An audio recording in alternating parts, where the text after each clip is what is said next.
Bonjour tout le monde. Je voudrais tout d'abord commencer par remercier le comité scientifique d'avoir sélectionné notre projet Batugut, qui porte sur l'impact d'une ingestion alimentaire chronique de bioinsecticides à base de Bacillus thuringiensis sur l'environnement intestinal et la susceptibilité aux maladies inflammatoires chroniques de l'intestin, donc dites aussi MICI. Donc, les bioinsecticides Bacillus thuringiensis, donc pour la suite de ma présentation, je vais dire BT, c'est plus simple, sont largement utilisés en agriculture biologique et conventionnelle, et ils représentent le deuxième insecticide le plus utilisé dans le monde, donc y compris les insecticides chimiques. Donc, ils sont utilisés pour lutter contre les ravageurs de culture, dits organismes susceptibles, tels que larves de lépidoptères et coléoptères, en les tuant en 2 ou 3 jours. Donc, notre projet Batugut a pour objectif d'étudier chez les organismes non susceptibles donc, ou non cibles l'impact de l'injection chronique des produits BT sur la santé intestinale, ce qu'aucune étude fiable ne peut être trouvée dans la littérature. Donc, qu'est-ce que BT ? BT, c'est une bactérie, donc c'est pour ça qu'elle est utilisée en agriculture biologique. Elle se trouve sous deux formes. La forme végétative, qui est la phase de prolifération lorsque l'environnement est favorable et les nutriments disponibles. Et la forme de spore, qui est la forme de résistance lorsqu'il y a un stress ou il y a une carence en nutriments. Donc, les spores peuvent résister à des facteurs abiotiques et attendent ainsi de meilleures conditions pour germer et redonner la phase végétative. Donc, c'est lorsqu'il y a sporulation, donc formation des spores, qu'il y a également synthèse, donc production par les spores de toxines, qui s'appellent cri, donc parce qu'elles forment des cristaux dans la spore qui ont des propriétés entomopathogènes et donc qui vont tuer les ravageurs en 2 ou 3 jours. Donc, ce qu'il faut retenir, c'est que les bioinsecticides BT utilisés en agriculture contiennent à la fois des spores et également les toxines qu'elles ont synthétisées et qui donc vont être responsables de l'activité entomopathogène.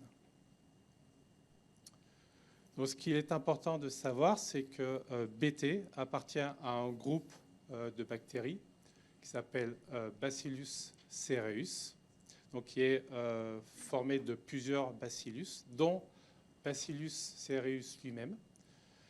Les deux, donc BT et BC, sont très proches génétiquement. BC est connu comme étant un pathogène opportuniste impliqué dans des syndromes gastro-intestinaux et représente la seconde cause de toxi-infection alimentaire collective, donc, appelée également TIAC. Donc ici, c'est la courbe en jaune. Après, Staphylococcus aureus. Donc ça, ce sont des données santé publique France. Donc, au point de vue physiologique, qu'est-ce qui se passe ? Donc, lorsque des bactéries sont ingérées, elles vont se retrouver dans l'intestin. Là, dans l'intestin, il va y avoir mise en place de réponses immunitaires et l'activation de voies de stress et inflammatoires, donc ce qui conduit à une inflammation qui a pour but donc de lutter contre l'agent envahissant et un retour à l'homéostasie, donc à la normale, en quelques heures, voire quelques jours. Cependant, il peut arriver, sous l'influence de facteurs génétiques ou environnementaux, qu'il y a une mise en place d'une inflammation chronique qui aboutit au développement de pathologies de type MICI, telles que la maladie de Crohn ou encore la colite ulcéreuse. Donc, notre projet, Batugut, a pour objectif de déterminer si l'ingestion répétée de bioinsecticides BT ne pourrait pas être un des facteurs environnementaux conduisant à la mise en place d'inflammation chronique, voire le développement de MICI. Donc notre projet répond sur plusieurs points aux attentes de l'appel à projet. Donc nous allons évaluer les impacts à long terme, donc en chronique et à faible dose, sur la santé des organismes non cibles. Nous allons également prendre en compte des populations sensibles, comme on va le voir par la suite de mon exposé, ainsi que le microbiote intestinal. Nous allons faire également des études conjointes sur plusieurs espèces non cibles, puisque nous allons utiliser deux organismes, deux modèles, la drosophile et la souris. Et donc ces deux modèles complémentaires nous permettent également d'intégrer une approche, une seule santé. Donc en effet, la drosophile est un modèle insecte, et les insectes représentent 85% de la biodiversité animale. Et on connaît évidemment leur importance pour la santé des plantes. Le modèle souris est quant à lui un modèle évidemment animal, vertébré, et également connu pour être un modèle préclinique. Donc en ce qui concerne l'intérêt pour Ecophyto et les politiques publiques, donc notre projet permettra de contribuer à réduire les risques et les impacts des produits phytosanitaires pour la santé, la biodiversité et l'environnement. Donc, en particulier, donc concrètement, nos données pourront permettre aux agences réglementaires type l'ANSES ou l'Autorité européenne de sécurité des aliments, l'EFSA, lors de la réévaluation de mise sur le marché des produits BT. Une série de mesures pourrait être également mise en place, telles que le nombre de traitements autorisés. Donc, actuellement, il est en moyenne de 8, il peut aller jusqu'à 12. Donc, les agriculteurs peuvent appliquer jusqu'à 12 fois les produits séparés d'une semaine. Un délai avant récolte. Donc, actuellement, il n'y a pas de délai avant récolte mis en place pour les produits BT. Le lavage minutieux des fruits et des légumes et le rabaissement de seuil d'alerte. Actuellement, il est à 15 bactéries par gramme d'aliment.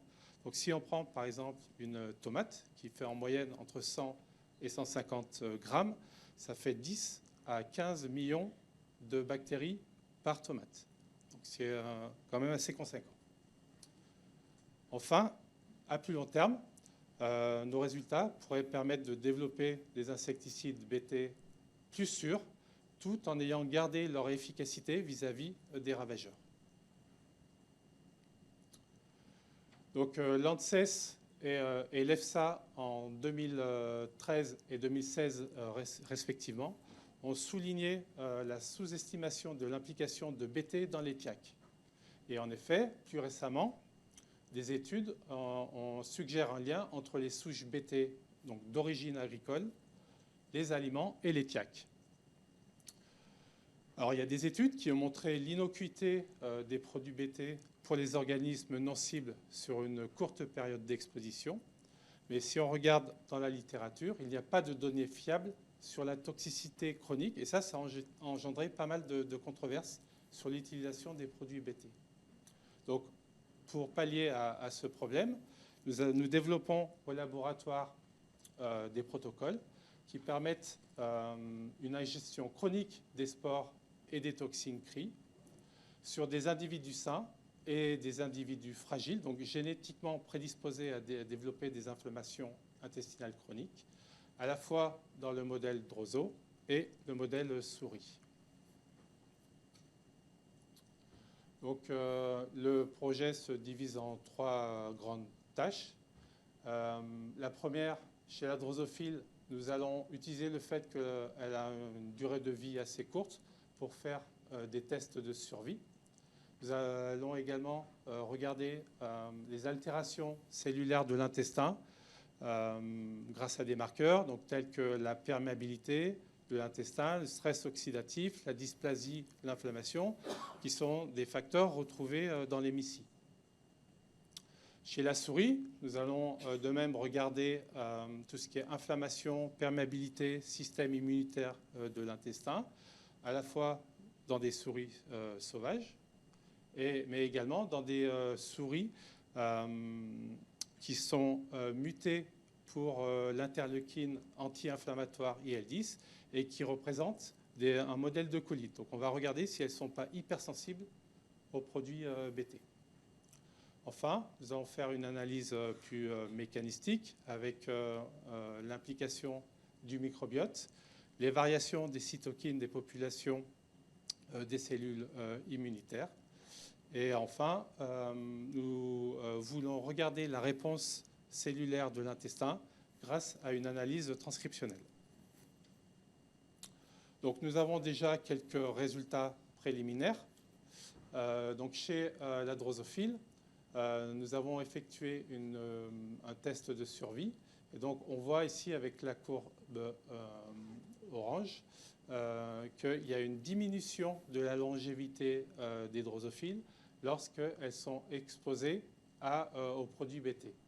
De même, quand on regarde au niveau de l'intestin, on observe une altération de la structure, comme on peut le voir ici, avec des entérocytes qui représentent la majorité des cellules de l'intestin en vert, qui sont complètement déformées par rapport au contrôle. Chez la souris, nous observons, suite à l'ingestion de produits BT, une induction des cytokines pro-inflammatoires intestinales, telles que interleukine 6, TNF-alpha ou IL-1 bêta, à la fois dans l'intestin grêle, mais également dans le côlon. Donc ces données nous laissent supposer que l'ingestion répétée de produits BT pourrait participer au développement de pathologies de type maladie inflammatoire chronique. Donc, je vous ai dit au tout début que les produits BT représentaient le second insecticide dans le monde. Il faut savoir aussi que la durée de vie des spores est longue, puisqu'elles sont faites pour résister. Donc ça peut aller jusqu'à plusieurs années dans l'environnement. Donc le tout aboutissant à une forte accumulation des spores dans l'environnement, et ce qui pourrait être un gros problème pour la santé animale, voire humaine. Donc, en ce qui concerne la valorisation, donc, nos résultats seront valorisés sous forme de publications scientifiques, ainsi qu'ils seront présentés lors de congrès ou d'événements grand public. Nous ferons des présentations et rapports aux instances organisatrices, évidemment, Ecophyto, et nos résultats seront communiqués à des laboratoires experts tels que l'ANSES, avec qui nous avons des collaborations étroites. Donc enfin, pour finir, je vais présenter le consortium. Donc celui-ci comprend 2 équipes. Donc notre équipe bioinsecticides, environnement et santé est située à l'Institut Sophia Agrobiotech sous les tutelles de l'Université Côte d'Azur, l'INRAE et le CNRS. Et la deuxième équipe est dirigée par Benoît Chassin à l'Institut Cochin, sous les tutelles de l'Université Paris-Cité, INSERM et CNRS. Donc, nos expertises, nous pensons, sont très complémentaires. Donc, au-delà du fait que l'on utilise deux modèles de recherche, notre équipe a des expertises sur les interactions intestin-pathogènes, donc également au niveau génétique et physiologie de la droso et de l'intestin, et dans la manipulation des produits BT, que ce soit les spores ou les toxines. L'équipe de Benoît Chassin est l'experte dans la manipulation et l'étude du microbiote. Ils ont également de fortes compétences dans l'inflammation et la réponse immunitaire de l'intestin. Voilà, je vous remercie pour votre attention.